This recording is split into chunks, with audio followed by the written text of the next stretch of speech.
దేవుని గురించి జ్ఞానం నువ్వు చనిపోక మునిపే, నీ కాలం అయిపోక మునిపే నువ్వు నేర్చుకోవాలి, త్వరగా తెలుసుకోవాలి.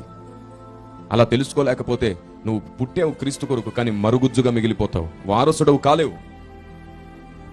ఈ రోజుకి సంఘం దేవుని ఆలోచన విధానాన్ని సమకూర్చుకోవడానికి ప్రయాసపడట్లా, తమకు నచ్చింది విందామని ప్రయాసపడుతుంది. మీకు పెద్ద మాట చెప్తాను, ప్రోత్సహింపబడ్డానికి ఎక్కువ మంది ఇష్టపడుతున్నారు. దేవుడు నీ కొరకు గొప్ప మార్గాలు తెరుస్తాడు ఈ రాత్రి అనగానే గొప్పగా పొంగిపోతాము. నా కోసమే మాట్లాడాడు దేవుడు, నాకు కూడా అలాంటి మాటలే విందామని వచ్చాను. నీకు విషయం చెప్తాను, దేవుడు నీ కొరకు ఈ లోక ఆశీర్వాదాల కొరకు ఎన్ని ద్వారాలు తెరిచినా, 100 ద్వారాలు తెరిచిన లాభం లేదు. ఎందుకంటే లోకమంతా సంపాదించుకుని నీ ప్రాణం పోగొట్టుకుని ఏం చేస్తావు?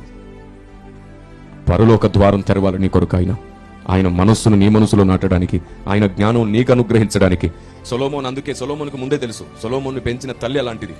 బాబు, ఈ లోకంలో ఉన్న ధనము, ఈ లోకంలో ఉన్న వెండి బంగారాలు, ఈ లోకంలో ఉన్న ఆస్తిపాస్తులు ఎన్ని సంపాదించుకున్నా అవి ఒకరోజు శూన్యమే. కానీ దేవుని గురించిన జ్ఞానం నీలో ఉంటే అవన్నీ నీ వెంటే పరిగెత్తుకొస్తాయి.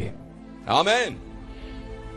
యెహోవా యందు భయభక్తులు కలిగి ఉండుట జ్ఞానమునకు మూలమైతే, జ్ఞానం నీతో ఉండుట సమస్త ఆశీర్వాదములకు మూలం. జ్ఞానం నీతో ఉంటే చాలు, దేవుని గురించిన జ్ఞానం నీతో ఉంటే చాలు.